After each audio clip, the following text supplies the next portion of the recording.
I mean, Okay. I think it's always nice to have like a... Okay, so it's a great pleasure to introduce Filipa César, who is a filmmaker and an artist.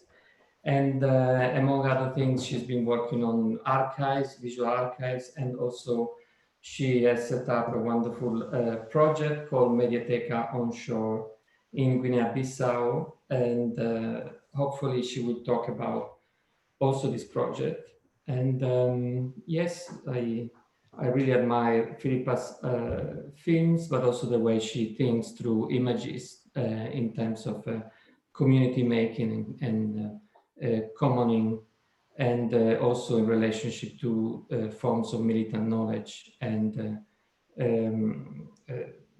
building social relations and commons. So it's a great pleasure to have Filipa talking here today. And yes, I leave it to you, Filipa. Hello.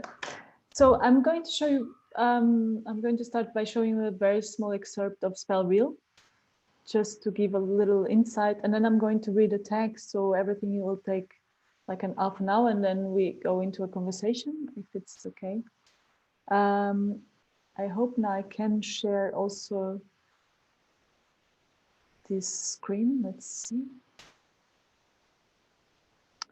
So I'm not going to do with any context of the film for now, and you will get it from the text. And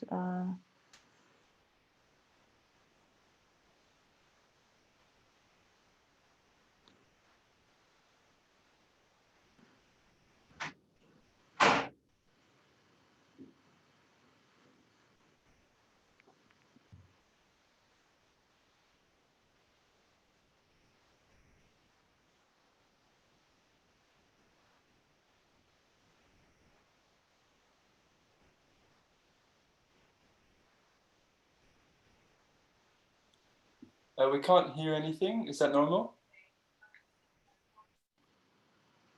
sorry, you don't hear the sound, no? No, we can't hear the sound. We don't know if it's supposed to be like this. Yeah, of course. Now you're right. I totally forgot. I don't know how to share the sound actually to you. It's not possible. No, I should have put this uploaded somewhere. No, I imagine. Yeah, it's possible. When you share the screen below, there's something you have to click. It says share also the audio or something like that. Okay, share computer sound. Yes, exactly. Optimize screen share for video clip. Also that maybe, no?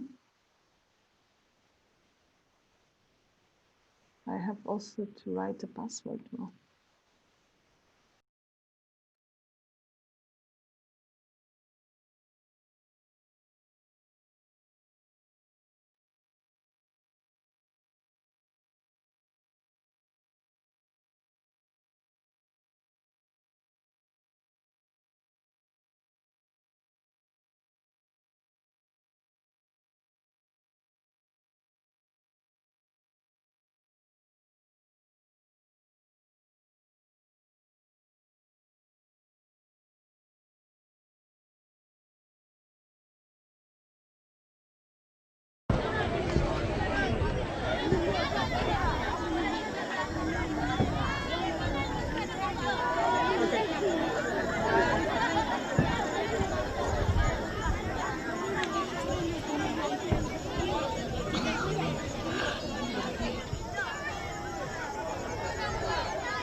Esse estudante de Guiné-Bissau que está na Cuba na 67.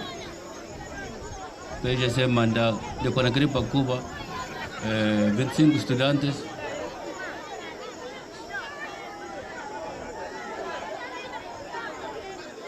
Aquela é Flora Gomes. Não estava fazendo trabalho produtivo fim de semana. Coisa simbólico.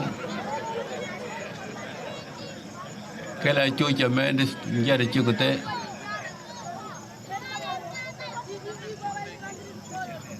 Aquela Arlino, anestesista, que está lá no fundo, camisa risco.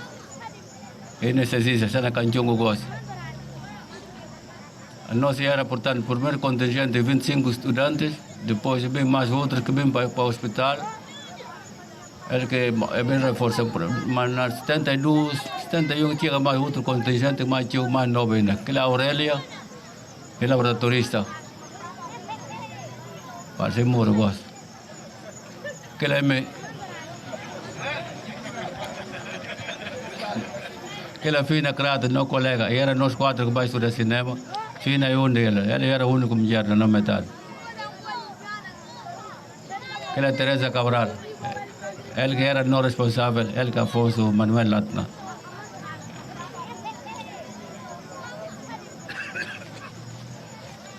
Só você vai trabalho voluntário e simbólico, não. E simplesmente para ensinar a gente um bocado humildade, para que eu pense como um diploma da apoio na nação. É o homem que não.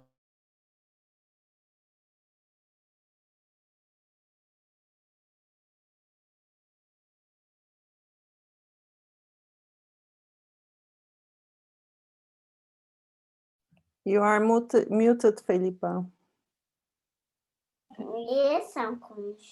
Can you hear me now? Yes. Okay. So I'm going to share another screen. That was Sana Nahada, one of the first, the pioneers of the cinema, the militant cinema of Guinea-Bissau, and with whom I'm in contact since around 10 years or more, and working on various projects. And now I'm going to read you a text.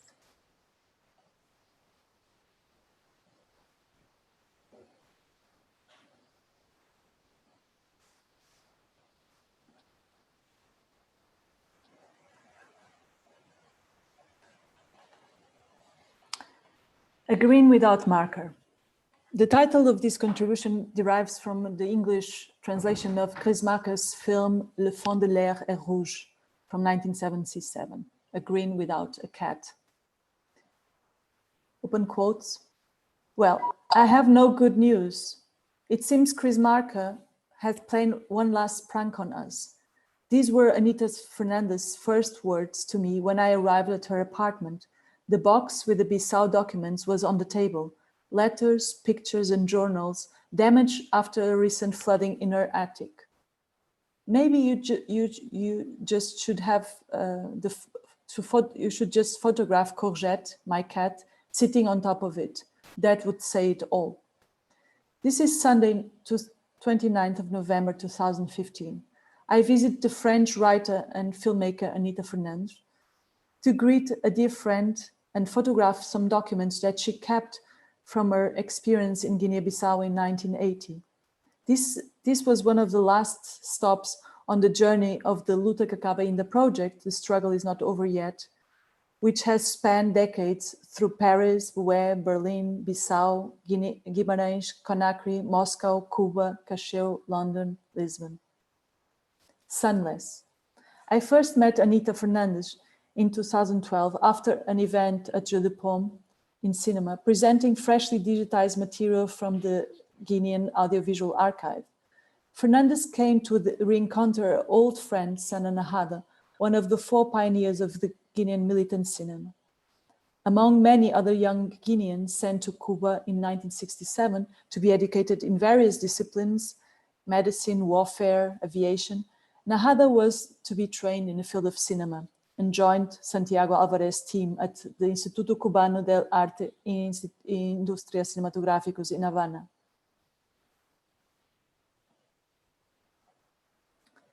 My involvement in this long-term collective project, The Struggle Is Not Over Yet, was less dependent on my curiosity for this cinematic genre, but rather unintentionally the result of a suction force, pulling me into this magnetic field of a web of conditions, urgency, and magical encounters. The Portuguese colonial war, despite ending just before my birth in 1974, was the latent presence in my childhood, casting shadows of fear, subversion, cryptic intensities, and my father was the channel, or one of the channels. After his failed desertion to Paris, he had served in the military in Portuguese Guinea between 1967 and 1969.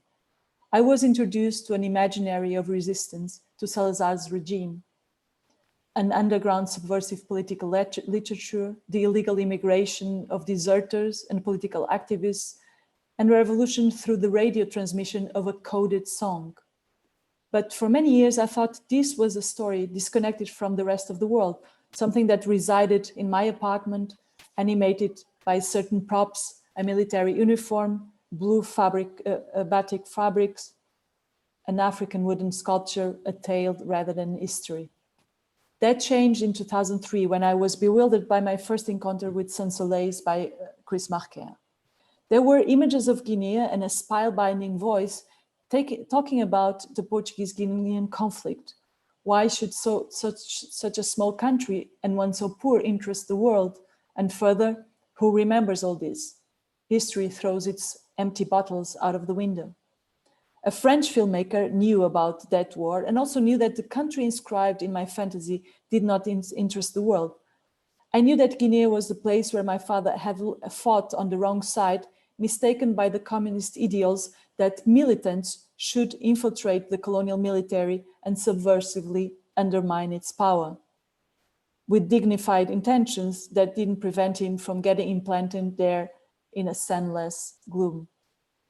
Happiness is but awareness of the misfortune. The stage of the haunted tale became a geopolitical spot, like Peter Pan showing up at the window, you can jump with the bottles. In 2009, Colin McCabe asked me if I would like to accompany him to visit Chris Marker at Rue de Cora.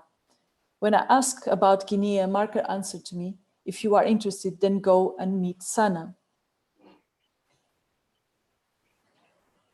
I found Sana's full name later in the credits of Sans Soleil. Sana Nahada is the author of the carnival scenes that Chris Marker included in the film. That is how I came to Bissau in January 2011 to meet Sana Nahada, Flora Gomez, and other people connected with Guinean cinema and literature. They showed me a room full of film canisters in a very wet and gloomy environment at the Institute of Cinema in Bissau. Nada told me that this was where their early work as first Guinean filmmakers were stored, and how he, at the age of 17, had been picked out from the middle of the jungle war and sent by Amilcar Cabral to Cuba to become a filmmaker, and how he had never seen a film before. Now the preoccupations with the imminent loss of the archive moved me and made me speculate about the promise of militant cinema of emancipation born from the struggle as a practice of liberation and a possible deviation from my own imaginary. Later, I got in touch with the head of the archives of the Portuguese Cinematheque. They knew about the Guinean archive and had even sent dozens of new black canisters to accommodate the films, but for many reasons also connected with the diplomatic tensions and the financial crisis at that time, they told me the archive is irrelevant. The arguments were that the deeply fragmented and ruined state of the collection, holding mainly unfinished film and unedited footage, and finally, most of its reels were eroded copies of foreign films existing in better state in other archives. They were right about everything. Nevertheless, the sentence entered in a resonance filled in my mind. The archive is irrelevant. Was in direct proportion to history throws its empty bottles out of the window. Wasn't that emptiness for history what fullness was for the subjects out of history? Were those bottles eventually full of the answers to give to a worker who reads? Jumping with the empty bottles seemed an historical materialistic take to contest the colonial archive through the replacement of a viewpoint, a chance to look at European myopia through the lenses of colonial resistance. The disquiet latency of the statement, the archive is irrelevant, rendered the strangeness of the repeated sounds of words. When meaning gets lost and words gain immateriality, texture, volume, irrelevant became this rugged matter, raw, rough rhythm. Relevant, where the sun rises again. irrelevant, no levant, no rising of the sun, sunless. Etymologically, unfolding the word irrelevant, the word relevant, it derives from the preeminence, distinctiveness, and vividness due to contrasts, the projection of a figure from the ground or plane on which is formed, as in a sculpture, giving the appearance of a third dimension. Adjectivized, relevant means pertinent to the matter at hand, depending upon, helpful, or lessen, light, relating to relief. The logic of relevance operates with a vertical hierarchical power relation system in which relevance always performs the task of sustaining this verticality through the imposed stratification. So something is relevant to a system if something assists that system to fulfill a task. The archive is irrelevant, is spellbound. It also means this archive does not assist a certain system to achieve its certain goal. However, we were not interested in re-evaluating the relevance of this archive by shifting it into another system where it might become relevant. We were drawn to deal with the potency of this condemnation. The opposite of relevance is not irrelevant, but depression or fault. For the LUTA CABA INDA operation, the struggle is not over yet, we were not searching for an opposition that functioned in the same inverted equation. We were interested in the horizontality, the relational potential of the flattening spell, and in his ability of this material to speak. The other poem was that the reverberation of the word archive, an irrelevant archive, accommodates an intriguing contradiction. Archive derives from arché, meaning the commencement du commandement, and it means the source and the beginning of power. The archive is irrelevant could mean a collection of never-ending powerless documents or documents which operate a never-accomplished non-power, what we signposted as a material of potency. We wanted to exercise a ritual of profanation of the archive power. Stop using the word archive to substitute it for collection, material, assemblage, word, or destitute power of collectivism.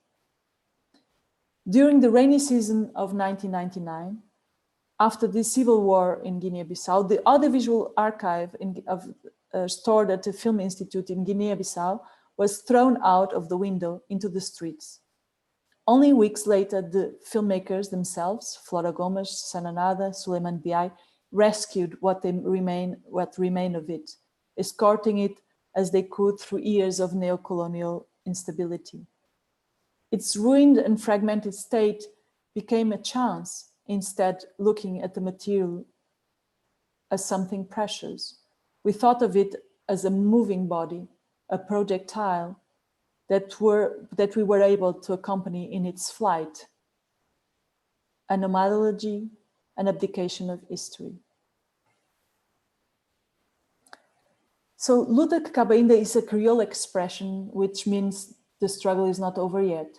It is also the title of an unfinished film in the collection, thus cursing the accomplishment of the film, of the struggle, and eventually of this project too.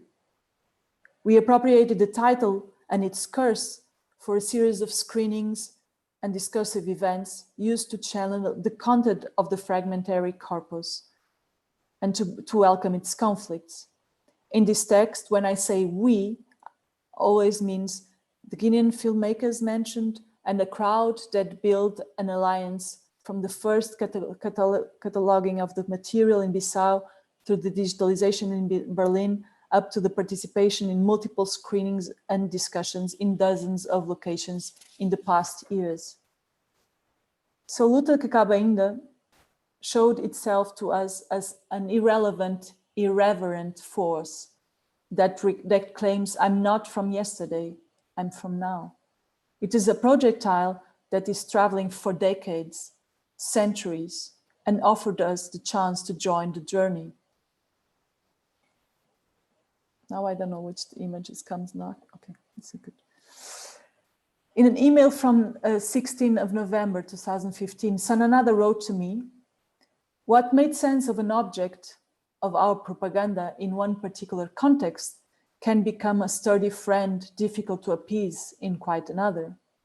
It can become an obsession for us to want to control the image that one day we produce accidentally, saying that's for history.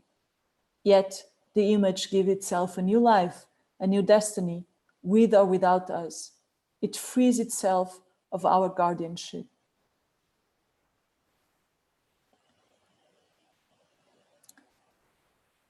The transfer of film and audio reels onto digital matter was not an action of institutional preservation of the audiovisual material. The experimental digitalization occurred in 2012 in collaboration with the Institute, Institute Arsenal for Film and Video Art in Berlin, and its copies are held both there and at the National Film Institute in Bissau. The analog material was sent back to Bissau in January 2013. Facing an otherwise irrelevant archive, we had to create our own techniques, rules, ethics, and practices as new archivists. The digitalization of the archive was a process of documenting our passage through the audiovisual material, a dated molecular transfer. There was no attempt to restoring the material to any hypothetical original state. None of the words of these words, recovering, restoring, preserving, really apply to the LUTA CABA in the project, which is about film materials as agents of today. One of our colleagues, Tobias Hering, wrote, "This archive smells of vinegar, not ashes. It is not gray. It is white, hazy blue, pale green, and a well-known sepia tone. The fungus, the vinegar syndrome, the scratches, the dust, the absence left by the damaged emulsion on the celluloid reels are part of the aggregation of matter that produces these images. Disease is the evidence of relation. These are no representations of the past, only matters of the present. We stopped calling it an archive and instead a collective milieu, an assemblage of shrapnel. So to deal with the shrapnel of colonialism means to deal with all the violence that comes through it. It means embracing the conflicts related with the permanent decolonization of thinking as a condition and a never accomplished task.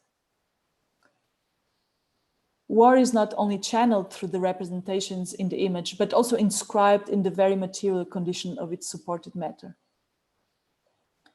War wreckage and fractalization used to look through an axis as a crystallized time, a lens that can reach a certain surface in contemporaneity and beyond, one not graspable to the naked eye.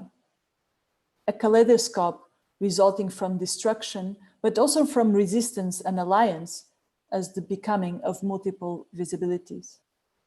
The operation of relevant works at the antipodes of the structure of the poetry of the haiku. In a haiku, sentences are placed in relation to each other, but they don't need to have a cause and effect linked between them. They don't have to be relevant to each other. And yet they affect each other, they coexist in the possibility of aimless relation. The magnetism of the sessions activated in the LUTA CABA INDA produced an inversion too. The archive started to grow instead of shrinking. In order to communicate some, and this is, I mean, I'm going to make a break here because, for example, this is the case also with this film here that actually was a film that was not in the archive, but belonged to the archive, and was a film that was stored at Anita Fernandez's place, and it was the film that she did with the filmmakers in 1980 as an experience, as a kind of exercise. It's a very beautiful and feminist film. And this is the idea of like, when you open archive in a certain way, it starts growing and not shrinking as it was its process until, in the last 40 years. And this, for example, is also one of the, I don't know, maybe 50 sessions we did with the archive over the past 10 years, or maybe 8 years. I'm exaggerating. So back to November 2015, Rue de Marichès, Paris, 550 Google meters away from Chris Marker's place. I wanted to photograph a couple of documents that Anita Fernandez had presented during her screening in Berlin in 2013. Actually, this session here.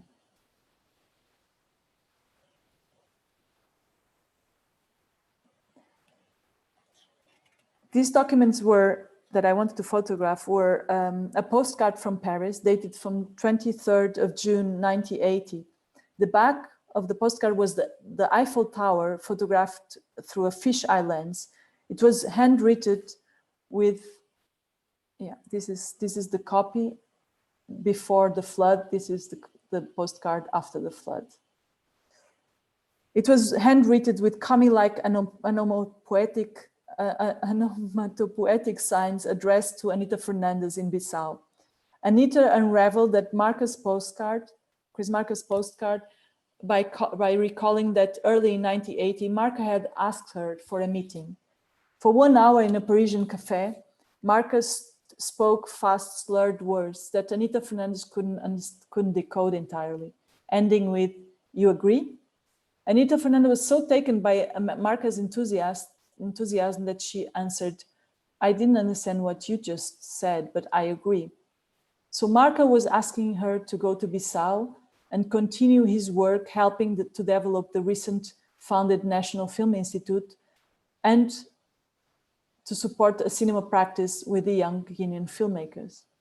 The other document was this letter that Chris Marker wrote to Anita Fernandez in Paris, 19th of May, 1980. This is the flooded version of it. And maybe if we still have a little bit of time, let's listen to Anita telling a little bit of the story herself. 1979-1980. Can you hear the C'était l'époque. Can you hear the sound? 1979-1980 où Yes. on avait terminé avec les guerres coloniales françaises et puis on avait terminé avec les guerres coloniales du Portugal.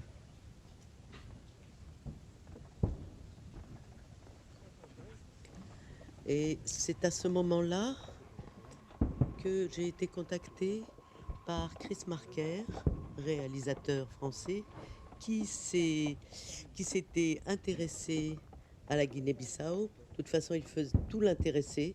Il était en train de faire un film en faisant le tour du monde pour montrer le monde.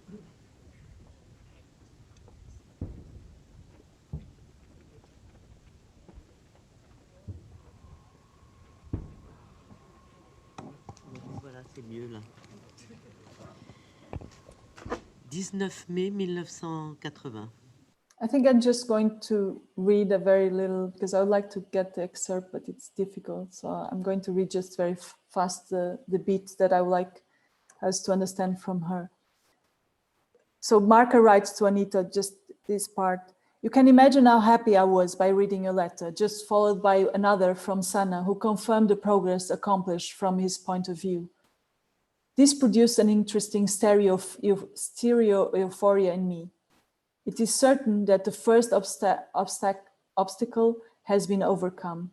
There will be others, but that was truly the most difficult one to solve, that of to do or not to do. The problem is not what next, or more exactly, who next. I have volunteers, but generally more enthusiastic than experts. And among the experts, I have to admit that not everybody has kept the militant fiber.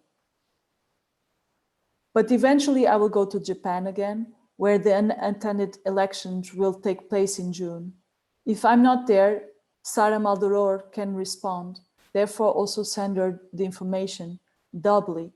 Greets everybody, particularly the cats from September 24th.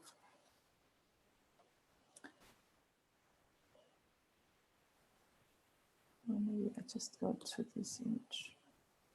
Just to finish, to wrap up. When Anita Fernandez told me that precisely those two documents were damaged, I thought about the gesture again of throwing bottles, like Adorno's flashing post, full of messages circulating in the underground, irrelevant, waiting to be found after the flood of Black Atlantic waters. A latent force resisted to grabbing. A latent force resisted the grabbing, comprehending or fixing of these accounts. A chance to merge with the uncertainty of a temporary flight, to draw the line into the never to be reached point, dribbling historical narrative into a multitude of untraceable encounters. Marca's epistolary remnants and analogous pranks perfaced many of the trajectories of the LUTA CABA in the project. The conflicts with interferences, to do or not to do, the problem of keeping the flame of militancy. The archive is defiantly irrelevant for the purpose of history writing. Instead, it expands a space to connect, discuss, entangle a web of empathies and kinships. Marca was pointing at flying empty bottles full of specters of solidarities, subversive practice, and other cocktails. After photographing the faded documents, I packed everything into the Bissau box. I moved towards Anita Fernandez cooking as lunch, and when I looked back, Courgette, the cat, was just making himself comfortable on the top of the box like a pilot preparing to take off. Thank you for your attention. That's great. Thank you. Great, really nice piece, and also recalling the film, really wonderful film. And this is something, I'm gonna start with a question. First, an observation. I think what's really fascinating about the film and about your work is the way you decolonize the archive, meaning you had this material, and what you're trying to do is to find new roles and a new logic to give life to the material.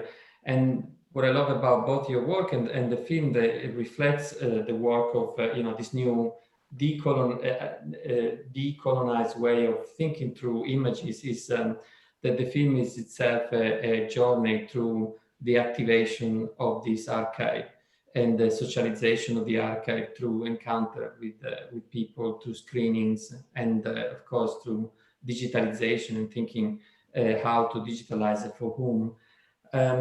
And so what I really like is that, in a way, and this is also my question, is that it seems to me that your work as a filmmaker and as an archivist, and in a way never finishes, never ends, and it's part of the same projects that goes around and transform itself. And I think about the project that you are setting up. For instance, it seems to me that you think about your role as a filmmaker and that's why I think it's not only decolonized, but also activist in a different ways, as a kind of laying the ground or laying the infrastructure for allowing images to bring people together. And yes, and I was wondering, how do you reconcile this invisible work of laying the infrastructure, let's say, and working with people with the work of making films, so making specific, kind of small pieces that are kind of fixed in time, let's say, and they have their own logic of the event. So that's my first question. No, that's a very nice question. Thank you for placing it, because I think I also have the feeling that, I mean, we have been doing this project for a while now, and it's becoming, you know, like much more than just, you know, like just doing one thing. It's about doing many things together, and also the core. I mean, the group is always like growing and changing, but you know, like there's a lot of people that are like the core group, but there's always like other groups that are coming in, and so it's very in the permanent shaping. That's why we even call us, like, sometimes we call us like LUTA CABA INDA. There's also this kind of undefined kind of collective of events and people and relations, you know. So it's difficult to just, we are a collective of these people. We are not only a collective of these people, we are a collective of these people and of these ghosts and of these images and of these matters and of these like chemical processes going on and about, you know, like, and everything that relates with it. So it's and it's nice to be in this kind of limbos, because you are less graspable and it's more challenging. And one of the things relating to the films, we have seen also the films as forms of coding a moment, you know, forms of, so there's a lot. I was talking with Olivier Marbeuf, that we call him my producer, but for me he's like a friend and also an artist. And even he said, like, the quantity of things that are coded in this film that not everybody can understand, but that was also the idea of having this kind of very dense kind of films that that mark, at least register a moment, and but they also register a moment of this time travel, you know, like that for us it's important to always to understand that we want to work our kind of concept of working with these collections or this working with these archives, even if the word is loaded. I mean, I even found another, I mean, this text is quite old. It's from 2016. I haven't read it for a while. But I even wrote another text now where I kind of accept again the word archive, but from its etymological, you know, origin, by changing if the word power is inside, but you can also twist it if the word power is inside, the word empowering is also inside potentially. So it can be archive, you know, like, and the archivist's practice can also be a verb and not a noun, you know, like, and in this practice of empowering. So this is another deviation. But and so back to this idea of the time travel, the importance of understanding the archival practice as a practice of changing the past as well, the capacity that you have of changing the past. And we have really proved, I mean, we have proved it, that time travel, you know, if you go there, you can change the past and therefore the future, the present. And I give you some examples. For example, one of the, and you have it a little bit announced, just little announced in the spell reel on the end, where it comes with a collaboration with the refugee movement, that you know, like, what happened there and why it is also kind of coded, because there's a lot of information that it's impossible to reveal in the film. But what happened is that we were working on the archive project with the Arsenal. There were, you know, like, were events happening in the House of the World Cultural. There was after the Year Zero exhibition, dealing with decolonization and militancy. We were working with the archive, Militant archive. So it's like the bringing up, you know, like, the images that can contradict the colonial archive, and I was frustrated because we were inside of these walls, and on the square, you know, some 2-3 kilometers away from us, there were the movement of the African refugees taking over the square in Berlin, the Oranienplatz. And this was an incredible movement, and it was a very interesting movement of like reclaiming in like that the refugees were like there for some reason and for a political reason that has nothing to do only with the bad conditions of their neo-colonized countries. So and this was also the moment where I came to the director of the Arsenal. I said, like, I don't want just to work here when doing this like talking beautifully about the wonderful past of, you know, militancy and image making, and then the guys that are really doing the work are just on the side, and we are not even including them in our conversations here, you know, like, so I thought it was this huge discrepancy. And I was actually going to their meetings as well, like once a week. And then at some point I just said, like, listen, we are working on these images. I would like to show you these images. There's very few images recorded by, I mean, I don't want to say that those are the only ones, but maybe they are. Though, because I've been in, you know, the past 10 years, I mean, like that they're images that are produced during the war of decolonization by filmmakers that are educated during the struggle as filmmakers, and they are shooting images during the war. And this is particularly the first images of Africans that were educated for that. I mean, you have a lot of African filmmakers that were educated in the colonial film units, you know, they were like doing the work for the colonizers, and then later they take over and they become the, you know, the filmmakers of these places. But this is a unique case of that they are educated filmmakers during the struggle, and they shoot the struggle. And it's also, they have the, you know, like, and they were educated through that to do that kind of work.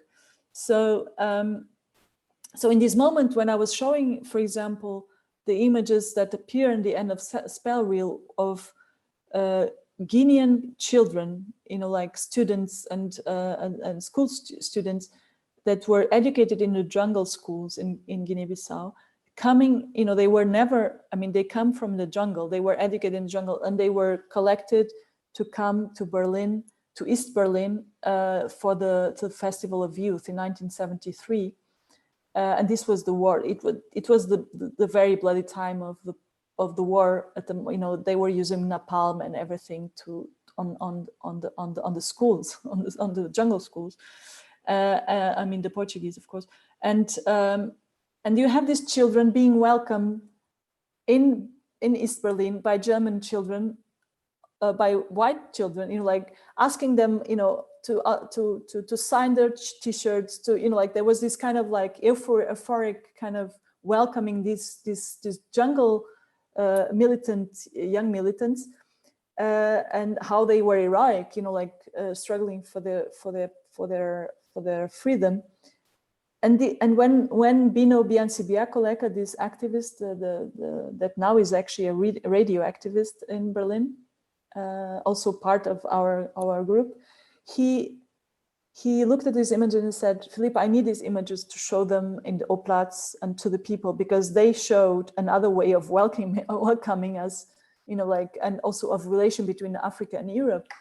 And so that's where we actually decided to make this event that was completely, you know, like, you can't imagine how attacked we were by the state of Berlin, you know, we had to use again subversive practice in order to make it possible, because the event was forbidden.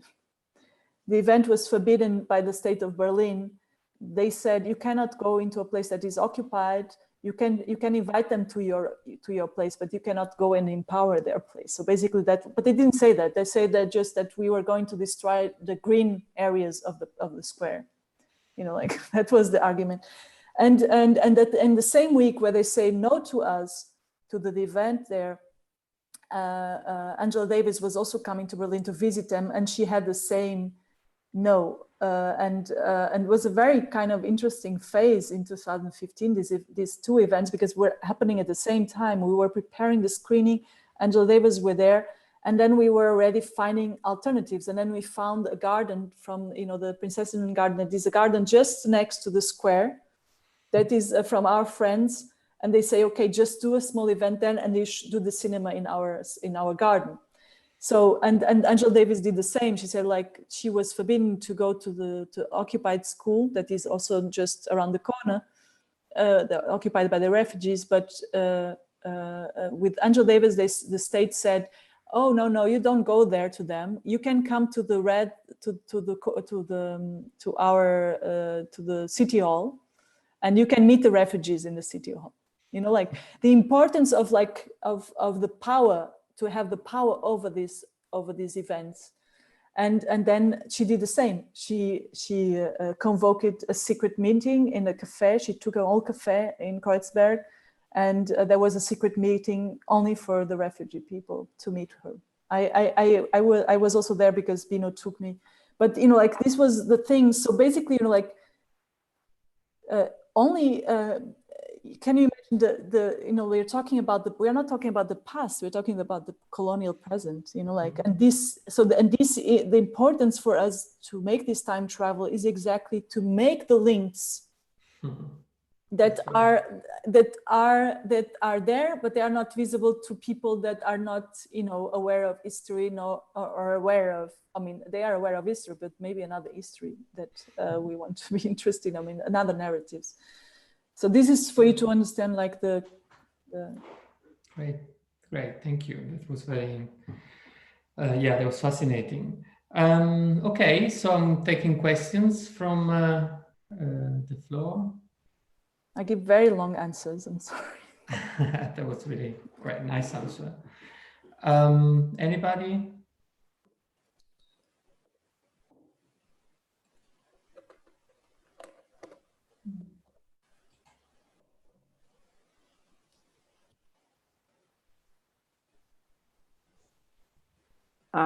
Can I ask something?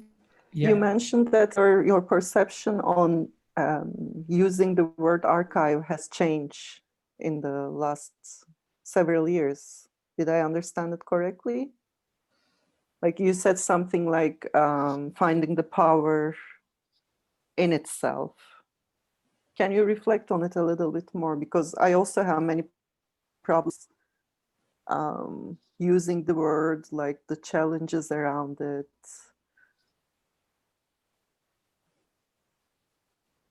I know it's not a solid question, but you just slightly opened the. I mean, I don't have.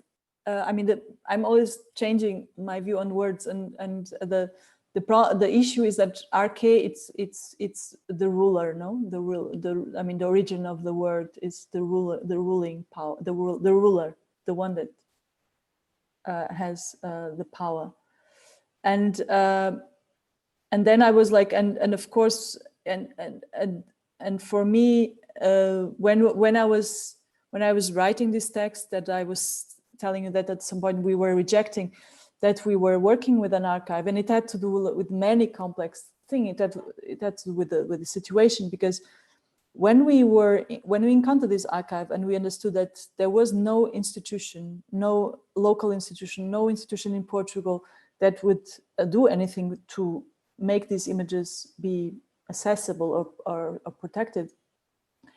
And I mean, I didn't show so much, but there's incredible images also related, like there's the intention of making a women's film. There was like a lot of interesting emancipating images. We understood that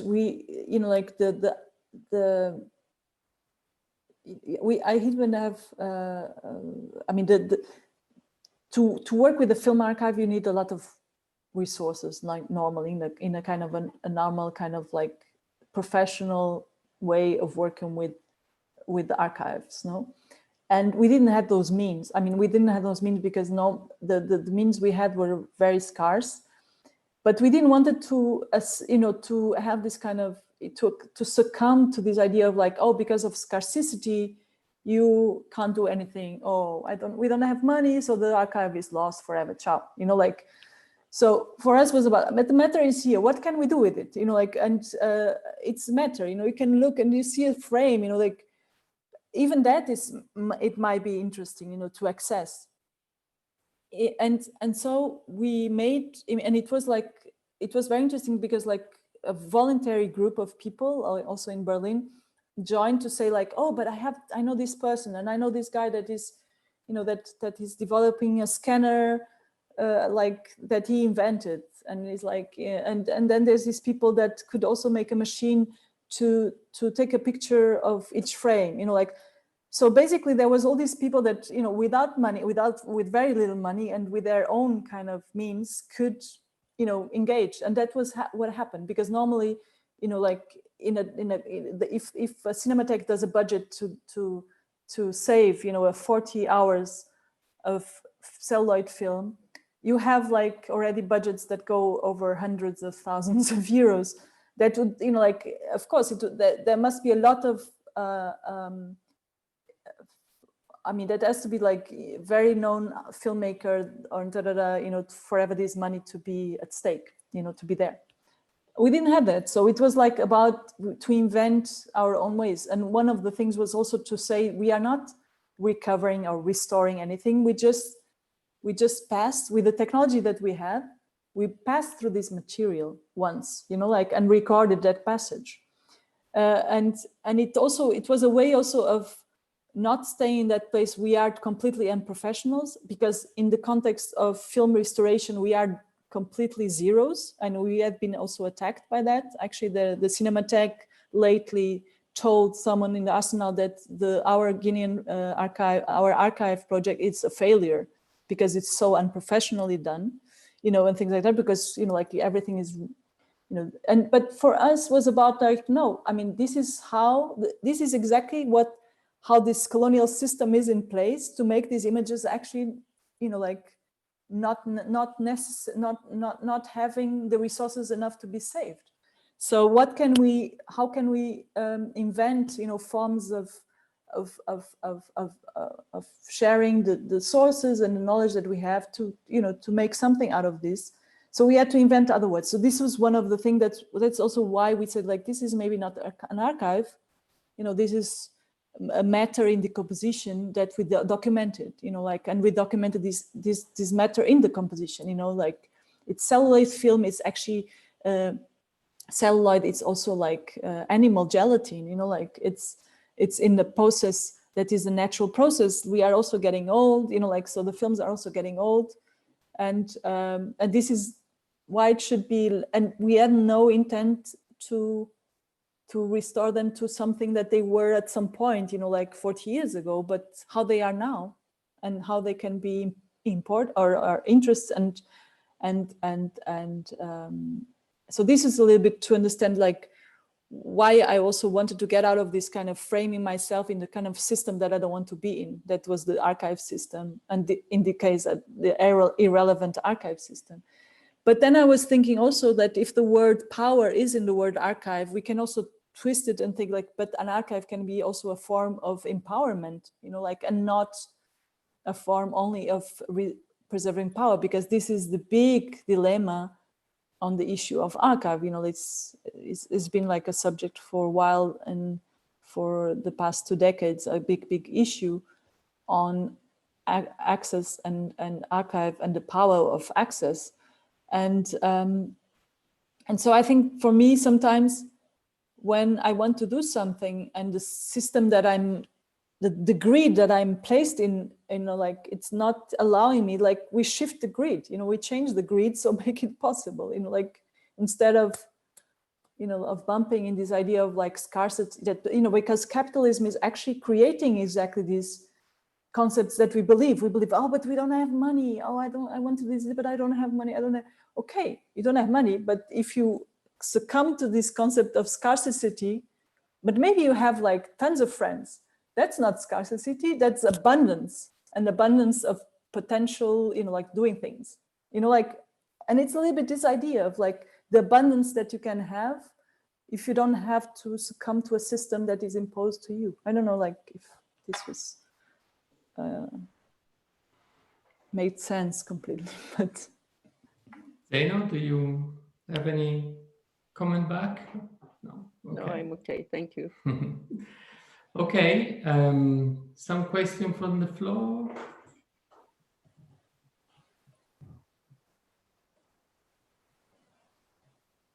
Hello, can you hear us? Yeah. Oh, hi, Serena. Yeah. So we were wondering a bit about the moment of showing the archive while being in Guinea-Bissau and like the whole like screening moment. And if you would like to share about, yeah, like how did you decide, you as a group, like how did you decide to screen it? What was like how to gather together? How how was the conversation planned? Let's say like, because something is like screening, and then like did you like what spaces were open to like open like the conversation? Like was it like a Q&A? I mean like a Q&A, no, I guess it was not a Q&A, but but yeah, just like wondering a bit on that aspect. It was like karaoke. Not Q&A. Sing along. Also, it was a little bit like karaoke. But yeah, it was very funny because like we had a system. I mean, we were like 1 month in with a completely rotten van that where we put the cinema on top, and it was very interesting because our team was with several people. I mean, the filmmakers, Sana Flora, and then Suleiman. Suleiman was like working a little bit as a producer, also preparing the places where we're going to sleep and everything, and then we had, I sad to say that is a radio maker in Guinea-Bissau, and now she's actually in Lisbon, and she the thing is that there's no internet. I mean, there was no internet in the time, this was like 2014. So, but the radio, the community radio is all over Guinea-Bissau. So they are like extremely important element still today, the radio. And so they had, so what we would do, we would arrive to a village. Sometimes they knew that we were arriving already, but normally we'd go to the radio place. And Aisato had made a presentation that tonight there will be we are showing images of blah, blah, blah, blah, blah. Please join in the square, tarara. And sometimes the radio people even would take the chance to make an interview, like with Sana, with me, with Flora, with, the people that were around, or even with Aisato. And Aisato would jump. Sometimes she would be presenting, sometimes she would be interviewed as well. So it was really funny because every time was different. So we would arrive, and sometimes even like announced in the morning, and then do the film screening in the evening. And we had always tempered the program to the place, because many images we had were made in the zones, in war zones, where things were happening. So we basically adjusted the program a little bit to each place. And the program was always about 1.5 hours of images, mainly 1 hour of images without sound, because most of the images we have are without sound. And then we would end always with the return of Amilcar Cabral. That is the film, maybe the first completed film that the Guineans did, that we also saved in this process. And it's a very touching film. It's a very beautiful and animistic film, because it's about the remains of Amilcar Cabral from Conakry, where he was buried and killed by I don't know, I will not say who killed him, because nobody knows really officially. And then he was killed in 1973. And then in 1976, after the liberation, they finally could bury him in Bissau. So there's the transportation of his remains from Conakry to Bissau, and there's the whole funeral and ceremonies, and also Sana edited with bits of moments where he's talking, where Cabral is talking, to the militants in the jungle, to the teachers and everything. So the program was a little bit like, it ended always with this very kind of touching moment. And after that, Aisato would jump into the screen that stayed with light, because that was the only light we had. I mean, there's no light in the countryside in Guinea-Bissau. It barely exists electricity in the city, and so we had always a generator, and she would jump in the screen, illuminated by projector, and she would invite people to come and talk and speak about what they see, and also like this 1 hour of images without sound were always commented by Sana, by Flora, by Suleimani. You know, like they would always kind of give context to how they filmed them, these images, who are in the pictures, and so on. And then there was also in this, you know, in this discussion, this kind of open mic phase of these sessions, there was really incredible, interesting thing. There was even one moment that became really like a class. That was very, very nice, because there was a girl that came forward, said like, I want to ask you one thing. I have a school that is called, I don't exactly know the name of the man anymore, but it was a name, I think Nacha Touré or something. It was something, I know it was the son of Sékou Touré. And she said, I have a school, it has a name of a person. Nobody in the school knows who is this person anymore. Because nobody in the school knows. I mean, this school was created also in the time of the liberation, and then the teachers teaching there, you know, like often they are imported teachers, you know, Portuguese girls that go there, like they are 20 years old and they are going to teach, you know, Guinean kids. They come with NGOs, and the people like teaching in the schools have no idea who is this person. And it's actually someone from the struggle, you know. And this was a very interesting moment, because he said like, I'm in a school, it has a name, nobody in the school can tell me who is this person and why the school has its name. And then she said, and this is exactly to understand the way, you know, the neo-colonialism, you know, like works towards, you know, like erasing everything that has to do with memory, and like, you know, this is one very clear example. And then Sana said, he came to me and said, Filipa, can you put that image that from Baba? And I was like searching, and I found the image, and then we projected the image, and this guy, this Touré, the nephew, was the nephew of I think it was a nephew or the son, I don't know, of Sékou Touré, was in the film. And then Sana explained who is this person and why it was important for the struggle, and sorry, Sékou Touré was the president of Guinea-Conakry, that is the country south from Guinea-Bissau. And he was the president that actually was opposing a lot France. I mean, he also got you know, liberated the country from French power, and was an interesting guy, but then he became a dictator, like often happens. So, but yeah, just to give an example of one of these sessions, you know, how they actually end, and they were very flexible, and became really these places of sharing knowledge, and also like a school at some point as well. But the school where everybody can say things, you know, like not the school where there's only one that as the, you know, not one teacher, but everybody is a teacher. It's like each one teach one system. It makes me think of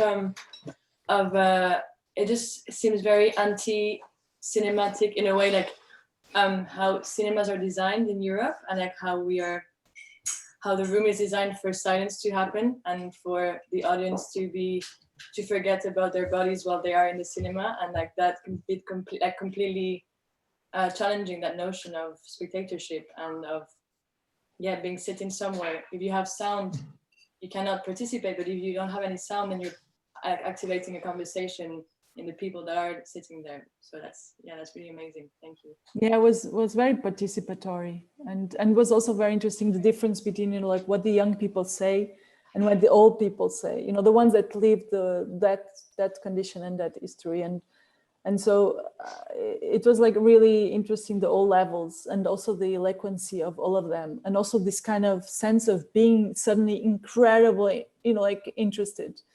You know, we had even situations where the people, when we start building up, someone thought, like, oh, you are from Orange? You know, Orange is this French company of telephone. And they are the only ones that go around with mobile cinemas with propaganda, and what the films that they bring is Bollywood and things like that.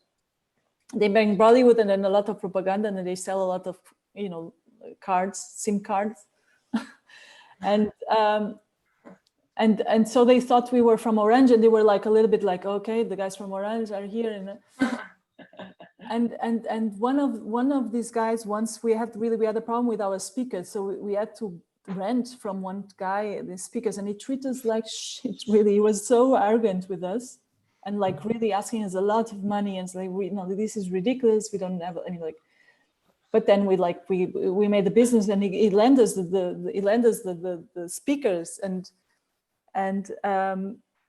then on the end, he was very rude. And on the end, he came to us. First, he spoke a lot, and really very touched on the end, and then he came to us, and he was like hugging us, said, "I don't want any money," and like doing the opposite. And because like people they know the difference, like what it is that someone comes with your own history that you don't have any access, and the different and the respect that they have for that moment, and the interest, and the kind of like, and I'm just like, I mean, I'm not doing anything. This is actually what you should have, I'm just, this is the zero level of what you should have, for my point of view. So I think, but it's very interesting. I mean, the processes were, and the conversations were incredible. Thank you.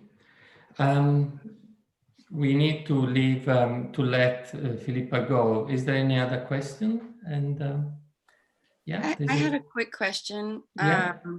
I was just wondering, perhaps like some of the takeaways from these subversive practices and kind of decolonial focus, how maybe perhaps it could be applied to like archiving in the present or archiving of the present. Perhaps maybe you have some reflection. I'm thinking of like, we listened to a talk with Yasmina Metwali, who they were recording events during the Arab Spring, and kind of like, I guess what archiving in this way, like in the present moment, kind of how we can think about that, if you have any insight. I mean, that maybe it's the point where I can very shortly introduce the Mediateca, because the Mediateca is basically something, it's an outcome of the old project I showed to you. Basically, it's like the understanding of a need of a place like that in Guinea. Because basically everything that, and for example, the project actually made Sana Flora and Suleiman kind of recover a little bit the Film Institute, because they, suddenly there were more things there, we did screenings there and so on, and there was like a kind of a respect. But now there was another coup d'etat that maybe is like, I don't know, the 10th. I mean, since I started the project, this is the 2nd. But it's like maybe the 10th coup d'etat, and now they have no access again to the institute. So this kind of fragility of these places that are institutionalized. So on the end, we really said like, we need a place that is a secure place, that is a family place, that is a place where we can, as friends, share each other and actually, make these kind of gatherings as a kind of, and make also the archive, that there is a place that people can go and have access to the whole archive and work with it. And also we wanted to connect that also with further issues that had to do with ecology, and because it's like a fashion thing to think about, but because it's completely intrinsically part of the struggle as well. Like, I don't know if you know, I wrote this text, Materializations, in the one special issue of Third Text. It's a wonderful text. I have to distribute to everybody. And this text is exactly about the relation between soil science and Cabral's organization of the struggle, and how is kind of mesological concept of an understanding of the earth is part of the way he organized all this struggle. And mesological, I say mesological because Cabral uses the word mesology, that actually is the original word for ecology.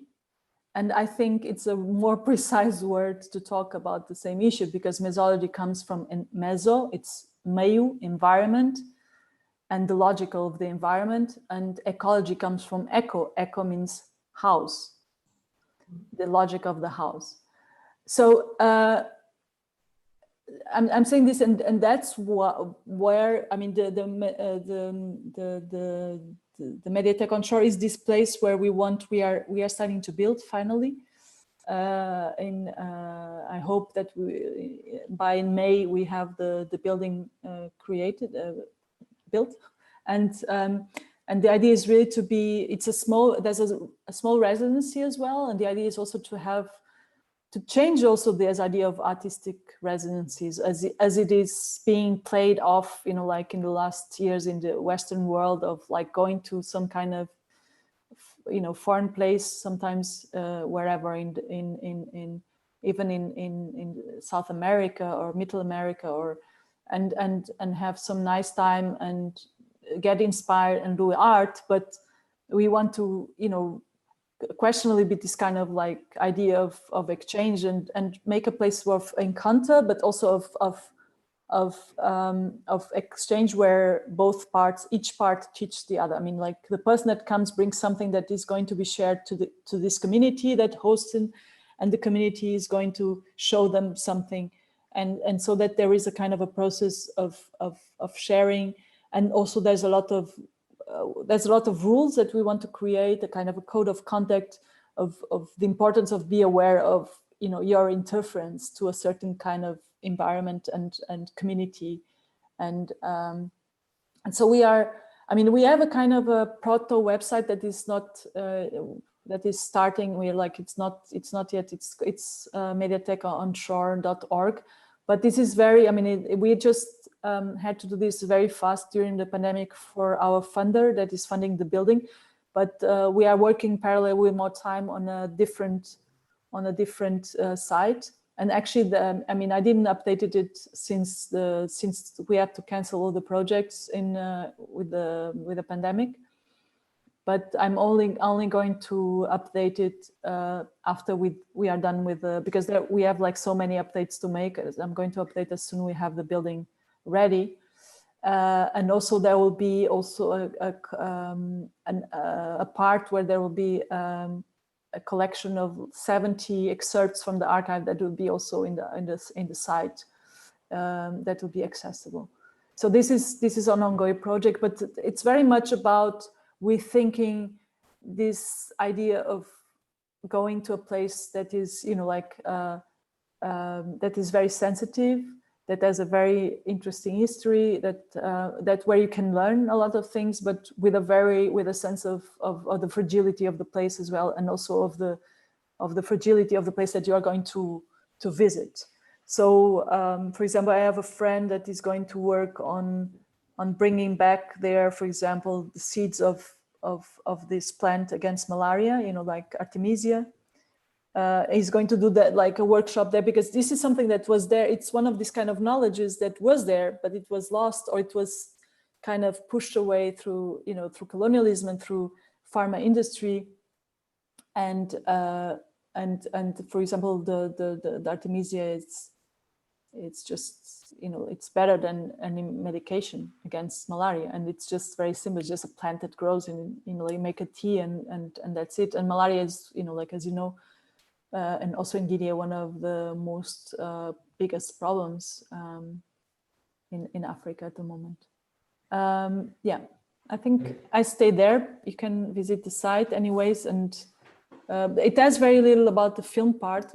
It's like, as you said, it's just like we had to do it very fast, but it will be developed in the next month.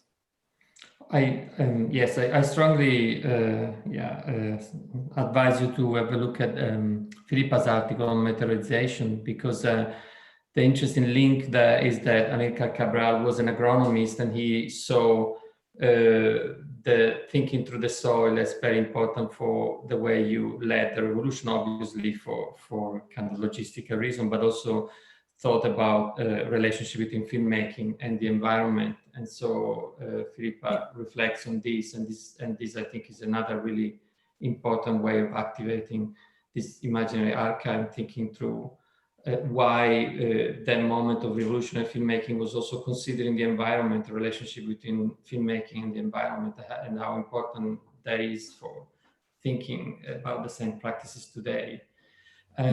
We have another question, and then we finish after this question. Pietro and the group. Do you want to ask the question directly? Yeah, actually, the laptop is mine, but the question is from Meletra. Oh. You got a very strong echo. Yeah, sorry. No. So I would like to ask, did you have a face problem with the institution? Wow. Maybe you have another connection on, no? Because it's doing Yeah, feedback. Maybe You have to close one or switch off the mic of the other one, so there's no feedback. I mean, it was a very beautiful effect, actually. I liked it. Yeah, it's beautiful. I can start talking about it. Like this? Yeah. La la la la. Okay. Okay. So my question was because at the beginning you talk about that, but since we had some technical problems, I didn't get if you was already talking about it. So do you have had problem with the institution while you were approaching to the archive? Did you find, I don't know, how was it? This process was clean. I mean. It's only dirt. There's nothing clean here. No, there was a lot of trouble, but the trouble is part of it. Okay. I mean, one of the important things is that the filmmakers are the ones that were in the war, and they were like, doing kilometers and kilometers and kilometers to recharge their batteries in Senegal and go back to the jungle, and do I don't know, 20 minutes of filming and then have to recharge again, and walk 40 kilometers to recharge their batteries and go again to the jungle. I mean, I'm saying this in the sense that for me, they were the ones that I sticked with, and they were the ones I had a relation with and developed friendship and kinship that lasts until now, and I hope for my life. And of course, and this was something that they also understand, and then we had to, and then because the institution, of course, was there, and in that time they had no access to the institution. There was a director that had other intentions than us, and interests. Of course, there was a lot of conflicts, and until the moment where again the importance of being smart. I mean, this is danger in Trump times, in fake news times, but to change the rhetorics, because one thing that happened in a moment where we were almost not being able, there was such a big conflict with the director of this institute that had the film stored there, where the filmmakers, he was trying to understand, okay, there's power here, there's eventually some means here, so I want to, this is mine, the films are mine. Where the filmmakers came, in the room, and this was historical for me to recall this, because I called them and said, listen, because it was a very simple situation. Flora was going to show a film in the French Film Institute, and he said, Filipa, can you bring some of the images that you photographed? Because I photographed stills. Can you bring, because it would be nice if we could show this during my screening and make people know that this film, the archive exists and the images are there and you can see Amilcar Cabral, everything.